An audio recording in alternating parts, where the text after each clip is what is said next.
All right, number 6. 2.5 times 3 and 1/10. 2 and 5/10 times 3 and 1/10. So I have 2 and 5/10 times 3 and 1/10. All right.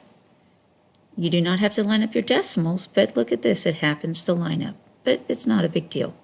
1 times 5 is 5. 1 times 2 is 2. Placeholder. Now I'm going to have to start in the second spot. 3 times 5 is 15, carry my 1. 3 times 2 is 6, plus 1 is 7. Now I'm going to add. 5 plus 0 is 5. 5 and 2 give me 7, and then 7. I have 2 places behind my decimal here, 1, 2. That means I have to have 2 places behind my decimal down here, 1, 2.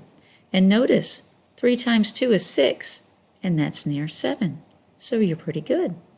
All right, so 2 and 5/10 times 3 and 1/10 gives me 7 and 75 hundredths.